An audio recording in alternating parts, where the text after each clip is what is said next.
সুপ্রিয় দর্শক, গ্রিনওয়াল চ্যানেলে আপনাদের স্বাগত।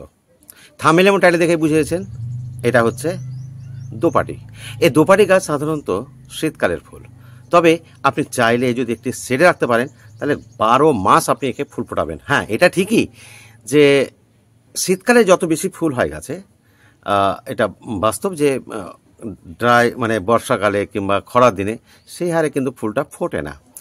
তো এই গাছগুলোকে আপনি অন্য সময়ে ফোটাতে পারেন, অথবা সিড কালেকশন করে নিতে হয় আমাদেরকে ফেব্রুয়ারি মাসের দিকে, যখন গাছগুলো একটু বিবর্ণ হয়, ফেব্রুয়ারি মার্চ মাসের দিকে একটু খারাপ মানে তীব্র দাবদাহ শুরু হলেই সেই সিডটা আমরা সেপ্টেম্বর অক্টোবর নাগাদ আমরা সিড থেকে চারা তৈরি করে গাছ পটিং করি এবং নভেম্বর ডিসেম্বর জানুয়ারি ফেব্রুয়ারি পর্যন্ত প্রচুর হারে ফুল দেয়। আমি কি করি, যে টবে গাছ থাকে সেই টবের যখন সিডগুলো হয় ফেলে দিয়ে কি হয়, গাছগুলো হয় এবং কম বেশি ফুল হতেই থাকে 12 মাস। তো এখানে আমার দেখতে পাচ্ছেন একটা টকটকে লাল আছে, একটা গোলাপি আছে, তবে সাদাটার এখনও ফুল আসেনি।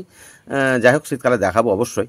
তা আমি জাস্ট কেন এই ভিডিওটা করতে লাগলাম, যে গাছকে বাঁচিয়ে রাখতে গেলে আপনি কি করবেন। ধরুন এই গাছের তো এই ফুলগুলো হচ্ছে এবং সিড পটগুলো হচ্ছে, এই সিড পটগুলো একটু বিদারি ফল, বিদারি মানে একটু বয়স হলেই ওটা আপনি ফেটে যায়। তো ফেটে যাওয়ার আগে আপনি কালেক্ট করে এই হয়তো গাছের গোড়ার দিকে ফেলে দিলেন, তখন এরকম চারাগুলো তৈরি হয়ে যাবে। এই যে দেখতে পাচ্ছেন, এই যে চারা দেখতে পাচ্ছেন, এই চারাগুলো আবার নতুন পটে বসালেন, তখন সেখানে দিব্যি সে ফুল দেবে। এতে এইভাবে তোর মানে সারা বছর আপনি এর ফুল পেতেই পারেন।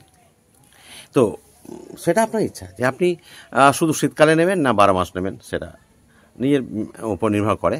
তো এই সময় ধরেন সামনের সিজনে আমাকে একটু ভালো আরও একটু সিড নিতে হবে, বন্ধুবান্ধবকে দেওয়ার জন্য প্রচুর চারা তৈরি করতে হবে। তো গাছটাকে তো একটুখানি খাবার দিতে হবে, কারণ সারা বছর তো আমরা কোনো খাবার দিই না।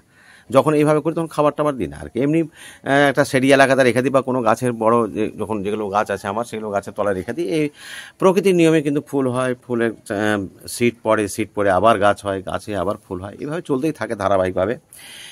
তো আজকে যে একটু খাবার দেবো, সে খাবারটা কী খেতে দেবো, সম্পূর্ণ জৈবিক খাবার, এতে কোনো রাসায়নিক খাবার দেওয়ার কোনো প্রয়োজন নেই। তো আমি দিয়েছি এখানে বনরাস, আর শিংকুচি, আর এখন নিমখোল। তো নিমখোল প্রত্যেক টবের গাছে দিতে হয়। আর দিয়েছি আমি 2 মুঠো কম্পোস্ট। তো কম্পোস্ট জায়গায় আপনি ভার্মি কম্পোস্ট দিতে পারেন বা কাউড্যাং দিতে পারেন, সেটা আপনার উপর, আপনার যে জৈব সার থাকবে সেটাই দেবেন।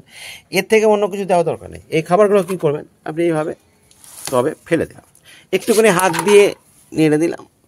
আমি মাটিটাকে আলগা আর করছি না, কারণ হচ্ছে বেশ কিছু সিড আছে ছোটো ছোটো, এই সিড থেকে যে চারা গাছগুলো বেরিয়েছে সেটা যেন নষ্ট না হয়, যার জন্য আমি আর মাটিগুলোর সঙ্গে মিশিয়ে দিতে পারলাম না। তাই একটু জল আছেই, ময়েস্ট আছে, এই গাছ ময়েস্ট পছন্দ করে, কারণ জল শুকিয়ে গেলে গাছ নুয়ে যায়।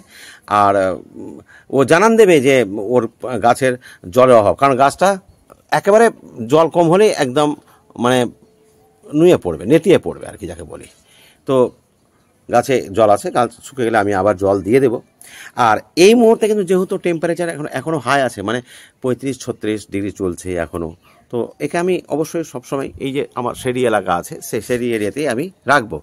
তারপরে যখন এটা মোটামুটি আপনার সর্বোচ্চ 25-26-27 ডিগ্রি পর্যন্ত হবে, অর্থাৎ শীতকালে, তখন এটাকে আমি সারাদিন এটাকে বাইরে রাখবো। তো এই হচ্ছে নিয়ম।